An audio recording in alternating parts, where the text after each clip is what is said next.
in the Hello, beautiful people. Thank you so much for joining us. This is 30 Minutes of Wisdom, Rising in Consciousness. This afternoon, I am acting as your host. My name is Lincoln Parker. Our fearless leader and show's creator, Veronica Carrera, unfortunately could not be with us this afternoon. She right now is in beautiful Samana, Costa Rica, but we know that she is watching us and she is sending her love. Now, fortunately, however, I am not without a co-host, as I have all of you wonderful people who are watching and either live or on the replay, who I will need to be acting as my honorary co-host. And what I would like for you all to do is, as you are listening, to share any thoughts that resonate with you as you are listening to our special guest this afternoon, and also share any related experiences that come to mind as you are listening to our special guest.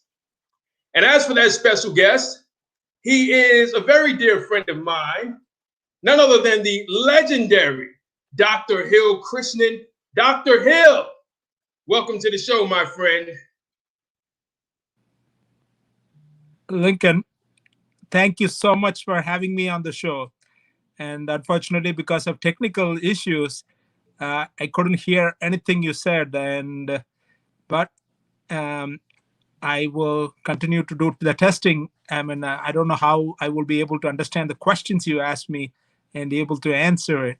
So we have to try it again in a different way. Otherwise, it was like almost zero. It just the sound going, going, going, going, going, and I couldn't hear it. I'm sad about the technology failing us.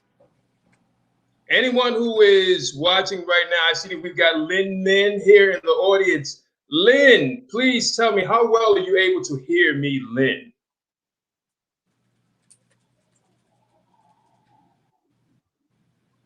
Okay, well, while we are waiting for that from Lynn, we'll just try to soldier on through this particular broadcast with the legendary Dr. Hill Krishnan. Now, Dr. Hill, what I would like for you to explain to the audience so that they can get a better understanding of who you are is to tell us a little bit about your background in India. Now, what we know is that you grew up in India and you grew up in the most backward caste in India, where there was 90% illiteracy, a lot of crime, and no one in your caste had ever gone on to experience higher education. Please tell the audience a little bit about how that shaped you and molded you into the person that you are now. Okay, I partially understood the question because of the technology. So I grew up in India, in a southern village, southern tip, in a caste called Maravas, a most backward caste, and also denotified community, which means community denoted by the government as known for doing crime. And grew up in poverty, didn't have even water access inside home. We got to go outside for toilet and into the woods, and grew up in the setting that education is not valued as much as courage of fighting with others for caste rivalry and other things. And how by 12th grade, I have to change myself, completely adapt to a new form of behaviors that set me on a path to go to the top engineering school. I was a failing student, didn't even have enough grades to pass the high school. And nobody from my high school has ever gotten into the engineering college. Then I aspired to go there because of one tutor who said that I could do it. And then the first time I tried, I didn't get in. Second time I tried, and I got a perfect score in math and 99 percentile in sciences. But that is after studying for almost 18 hours every day for a year. I slept only 4 hours and 2 hours for eating and other things. So went to the college that changed my complete conception of what I can achieve if I put my mind into. It doesn't matter where I am born. It doesn't matter what my situation is. What I wanted to become, and that reality shifted. And since then, Many times I set goals. One of them was to come to United States. None from my caste has ever been on an airplane and to an airport. Haven't been to an airport. I saw my friend go when I was in college to an airport, and I went to the airport and I studied hard English and GRE and TOEFL to come here for graduate school because that's the easiest way. And I came here, and I had the US map in front of me for 3 years and visualizing one day I will become a citizen. So from the time I had the map on the wall, it took me 13 years to become a US citizen. And I proudly wear the pin. And so, and similarly, I wanted to become a professor because Alexander Hamilton, now it's famous because of the show. When the book came out, nobody, there was no show. And I read, and he's an immigrant like me, and used his mind and become a very useful citizen for the country. And so I set a goal to become a scholar and started reading at least 100 nonfiction books every year. And that was very hard for me, even reading 2 pages at the time. English is a second language. Then little by little, I increased it the 100 to 150, 180. So in the last 5, 6 years, I've been doing at least 300 or 365 books, a book a day. And I just love it. And become a professor, got my PhD and 2 masters. And the point of the whole trajectory of conversation here is that you could adapt to a new culture, new land, new way of thinking if you really want it. And one of the things I wanted to share here, is that when I started reading the math, I was a failing student. So I kissed the book many times. So to embrace the suck, as they say in Marines, when they have a motto, they say, U.S. Marines, embrace the suck. So love it, enjoy it with your heart. And that was one of the things which helped me to adapt.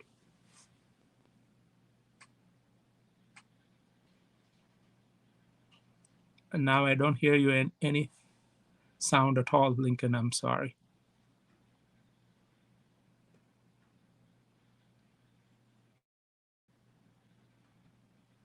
Unmute. Dr. Hill, Yes. what I'm hearing from you, what I heard from you, was the fact that you now read 365 books a year. That is incredibly impressive. If I tried to read 365 books a year, I would get an aneurysm. So what I want to know from you are 2 things. One, how do you manage to read that many books per year? And 2, were you always such a voracious reader? Okay, what part of the question I understood, how do you manage to read that many books? Is that the correct question? That is correct. Okay, I could answer. So first, and again, adapt this one. I started reading from the library, New York Public Library. I picked the books and the ones which I love. And how do you know the things which you love? You read few pages and see, and you collect. So at the beginning, I started carrying in hand and then in bags, then roller suitcases, because you could check out like 32. So 64 books I would take out in 2 suitcases full, the maximum, and roll it home and stack it up next to me and read till 4 o'clock. I struggled because you can't finish it and the book will be recalled and all those. Now your reading speed is improving. Excuse me. And then it came technologies. You adapt to the new technologies. One of the technologies is audiobooks. And in Audible, which is now owned by Amazon, then it wasn't. I was one of the early subscribers.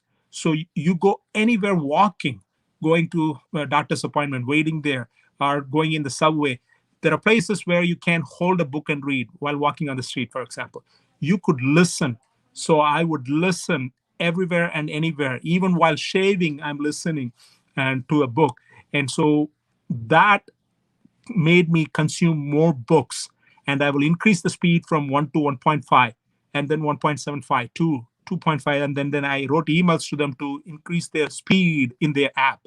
and then it become 3, and then finally I wrote them again and again. Probably others wrote it as well. 3.5 the increase, and so that in that case I could finish a 9 hours book, an average 9 hours or 15 hours for 500-page book. I could finish it in like 3 hours, 4 hours. So a book a day didn't become a problem with that speed and the ability to listen. That is over a period of 10 to 15 years. Your ears and your brain, neuroplasticity, ability to adapt becomes possible when you are focusing for that long every day. It's like juggling. And so then it becomes very easy to grasp the words. Yes. And Kindle also helped me a lot because you could immediately get the book and start reading, holding in the nighttime. I read at least 2 to 3 hours in the Kindle before going to sleep. And so also you design your lifestyle to adapt to what you want. You set priorities, and everybody has only 24 hours, but the priorities you set changes what you do. And what you do most of the time changes your path in life. So, Dr. Hill, thank you so much for that. I want to take the quick opportunity to acknowledge my wonderful honorary co-hosts who are watching currently. We've got Lynn Min. Hello, Lynn. Love you so much. Rama. Love you, Rama. Alexandra, thank you so much. I see our fearless leader, Veronica Carrera, has also joined in and shared her love with us. Samantha, thank you so much. I just wanted to acknowledge all of you who are currently in here. Anyone who's just joining right now, you are my honorary co-host for today. I would like for you to share anything that resonates with you as you are listening to the legendary Hill Krishnan speak. Also share any related experiences that come to mind as you are listening to Hill share his story. Hill, at this time, we are going to turn the time over to you, my friend, so that you can speak to the people and inspire and uplift them in a way that only you can. So, ladies and gentlemen, Dr. Hill Krishnan. Unfortunately, I didn't understand any of that, and it's not just me, and even Debbie sitting here couldn't understand. So I cannot answer what you asked me. If you could type it and send it, probably it'll work, but it's time constraint in the show. Okay. What I'm going to do is I'm going to text Dr. Hill right now. He's a friend of mine, so I have his telephone number. I'm just going to text him and let him know that right now the time has been handed over to him and he will be speaking.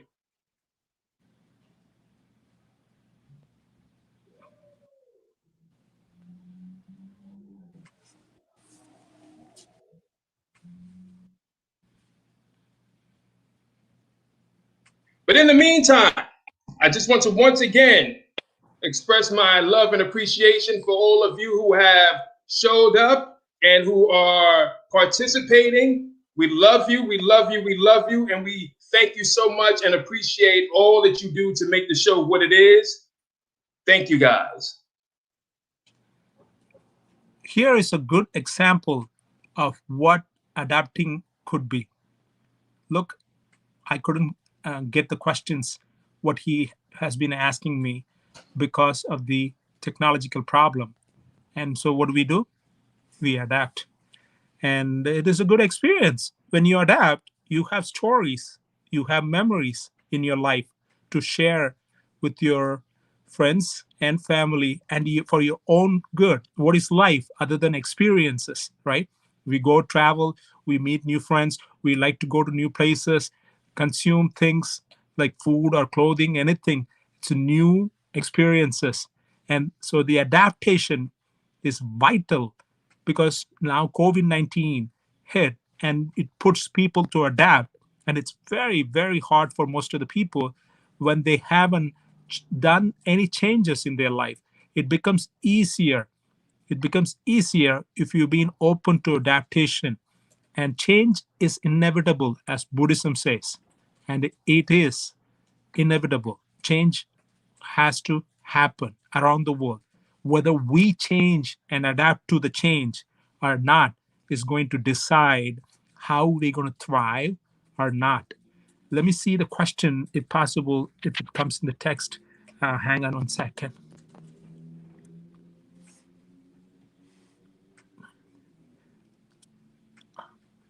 Okay, I saw the question. And so I wanted to share with you my personal belief system of learning. So, reading is a vital thing for anyone's life. We all know that since childhood. We know, oh, yes, of course, if you read, it's. But this is what I perceived in the last 5 years alone, reading more than 1,500 books. What it does is like imagine you don't have eyesight, don't have hearing ability, or tactile feeling. You could still live on. Like, for example, Helen Keller had many of the impediments and she lived on and she thrived actually. But most people cannot understand what it would be to lack those senses. When you could live without those senses, but with having that senses, it enriches your life. Similarly, learning in different areas, history, sciences, and in simple language. When I say sciences, a lot of the people, oh, I'm not science minded or anything. Simple English languages. There are authors who could simplify it and make anyone who doesn't have a scientific background understand it. So astrophysicists like Neil D. Tyson, and there are many, many good authors, including my favorite biologist, Edward O. Wilson. When you read, you could see the furthest of the planets, and in the microscopic level, the smallest of the pathogens. For example, we are in COVID. If you have read about like a dozen books on pandemics, you would understand even when they started, okay, this is not something new to the world. It might be new to our life because we've been here only very short time, but it is not new to the world. It's been happening. And there are more deadlier pandemics, from smallpox to bubonic plague, wiped out a huge percentage of the population, right? Like Europe, 1/3 of the bubonic plague wiped out, and changed societies and civilizations. And change, as Buddhism says, is inevitable and has happened. So, what am I going to do with that when I'm learning? When you have it, you will be able to adapt because it is already lived many lives experiences through the books or the author's writings. That is the only way to live many lives. I mean, as young people, when we sit next to our parents, we learn from them. We learn from our uncle and other things. Our drunken uncle might not have much information, but still we learn. But these are the best of the best in the world, starting from Bill Gates' new book on like climate change. And you might have read many books on climate change, but he gives different perspectives. There are some perspectives you make you say, oh, I never thought of that way. And for example, one of the things he said is it's cheaper, gasoline is cheaper than soda pop in America. And that's something which you don't see it in that perspective. And so your way of seeing the world, it's like a kaleidoscope. You turn, colorful it becomes. And as I already have said, experiences, these experiences of different people bring new ways of seeing the world. So you get, like, say, instead of five senses, dozens of new senses to see the world, and your world, inside world, is enriched because of this. Now you might ask, well, I would love to read. I know I get it, but I don't have time. An average American commutes an hour and a half at least, and that is a book a week. Yes, a book a week of learning. If you're doing book a week, that's 52 books in a year. 10 years, 520 books. Incredible amount of way of seeing things, and it could be in your area. You will get an advantage in your business or whatever field you're working in. It makes you a better person. Stoicism, the philosophy we learn, it makes you a better person to handle life's crisis which comes. I have my own personal crisis I have faced in life. I mean, last year I was with COVID for 8-9 months, went to ER many times, and I was thinking of the same Stoics, that suffering, you could suffer two ways. That is, one is like the body suffering, and the mind thinking about that, why did it happen to me, that you could suffer. You cannot change the body suffering, only treatment and other things which wasn't there at the time. But mind suffering you could change and think about what you have done. And I thought, okay, at least I have lived many lives. If I die now, when my fever was so high, if I die now, many lives through these books. Most people wouldn't have that opportunity to live many lives, even though they have a chance. And then an average American watches, forget about the commute, 5.5 hours of TV, 5 hours plus TV. That alone is a book a day, if you ask me. Average book is like even just normal speed of reading, you could finish it in 5.5 hours. That is a book a day. And but people do these things if they're exhausted. I understand when they're coming from, so it's mind numbing to watch TV or do things. But it is not just knowledge, it also changes your life in terms of my personal experiences, finance, because my parents haven't taught me anything about finance, how to invest, anything, and health, what foods to eat, and other things. There's a lot of debate on different things. When I read paper articles and other things, people say, the paper article on average is like 2 days or 3 days of the author's mind and thinking you're getting. If it's a larger article, it may be 2 months they have put in it. But a book is like at least half of their lifetime, and you could finish that in 5.5 hours. It's a radical condensation of knowledge on this planet. And you could get that. You could get that. The best of best, from Oprah to Bill Gates to the old Marcus Aurelius times, to everyone sitting next to you. And when you go to bathroom, I tell my students for 21-year-olds, imagine Michelle Obama, they love Michelle Obama, many of them, and like talking with you for $10. And even when you go to pee, it's like, stop, I want to pee. She will wait for you and then start. You'll start like an audiobook. This is how it is simplified technology. And if you could adapt, and then some students say, oh, I like to hold books. Nothing wrong in holding books, but you don't have much time, you say. So then you adapt to the technologies given to you. And the goal is learning. It doesn't matter which orifice or eyesight or hole in the ears it go through. If you're able to continuously learn, and you will also be able to remember. What do you mean remember? Neurophysiologists say that we have the neurons have the capacity to remember billions of books, only we don't have the wavelength to get them in there. So we could remember and have a memory. Memory is the core essential of who we are, and it shapes us. And some people say, tell me, I read, but I don't remember. Ralph Waldo Emerson himself have said, I'm paraphrasing, yes, I don't remember what I ate 3 days ago or a month ago, just like the books I've read. But the food, just like it has made me, the books I've read, even those of which I have forgotten, have made me. It creates you, it shapes you. The neurons are connecting and wiring based on your thinking, and it changes you into a different person which you cannot see. And in fitness, you could take a before and after photo. In learning, it's hard to take a before and after of your brain shot with MRI or any of the CT scans. One is not going to show you maybe the neuron wirings, but not the depth of the mind. However, John Quincy Adams, for example, his father, president also, John Adams, asked him to keep a diary, and almost for 50 years he kept a diary. That shows how you have evolved when you see the views on certain things before and after. That is one good practice you could handle. So there are many areas from personal growth to things that we don't have enough lifetimes to enrich ourselves. That's the best form of enrichment, more than any other form of enrichment, even in monetary sense.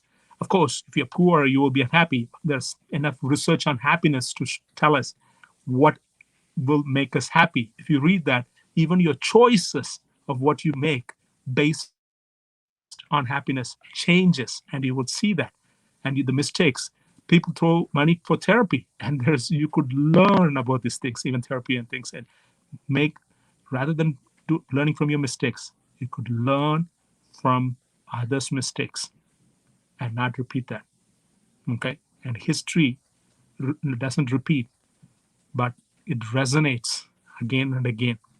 And so we will be able to live a better life if we could adapt to the changes things happen around us. with our heart. Okay. One other important point I want to say to adapt, rather not only just embracing it, loving it, just like I gave you an example of me kissing the math book so that I could start falling in love with it. You could also feel like you are the person who is going to adapt, because how you see yourself is vital in changing. If you feel yourself as, yes, I am somebody who will walk every day 5 miles. This is one of my goals in the last 4 months, and I've been doing, and that change will happen. Before I was just used to go to gym, but when I learned about walking and its effect in long-term Alzheimer's and other problems genetically, and it will be reduced because of walking. So I started walking, and so you could change as a person. And your third important point in that is tell everyone you're going to do that. And it puts some more pressure, unconsciously or consciously, to do those things. So embrace, kiss the thing which you want. Start looking at this one person you want to love, start looking at the positives, right? And you will start loving the person.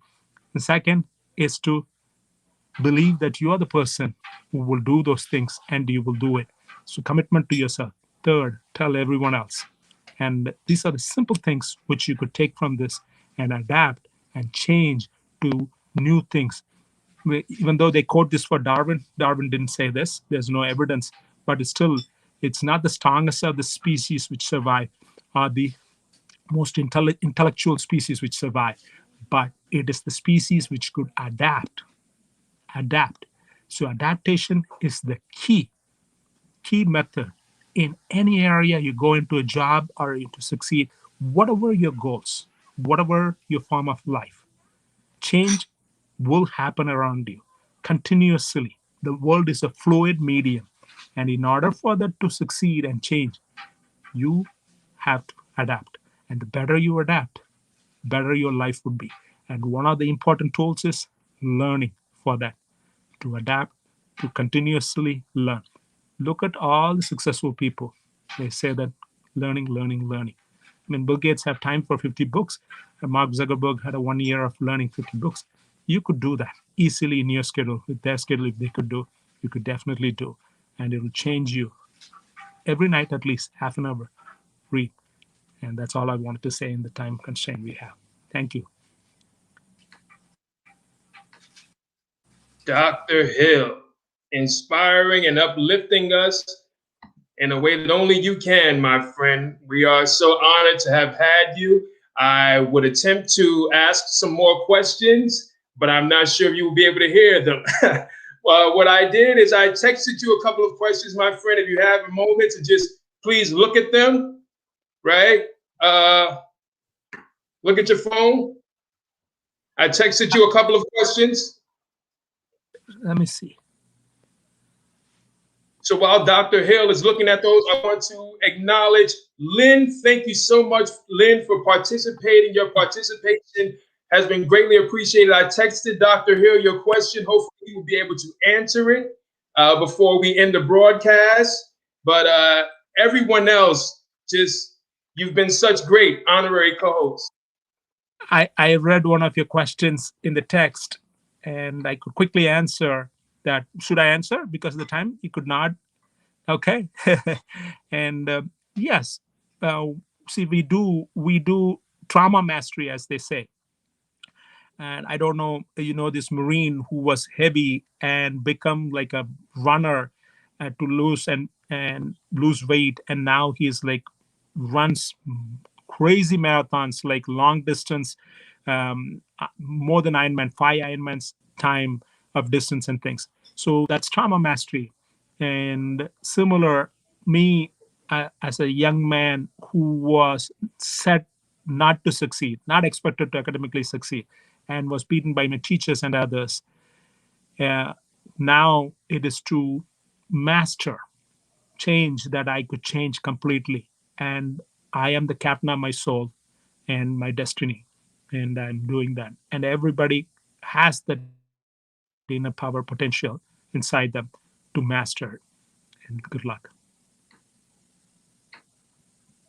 So to give everyone who's listening some context on the question that Dr. Hill just answered, I asked Dr. Hill in a text message.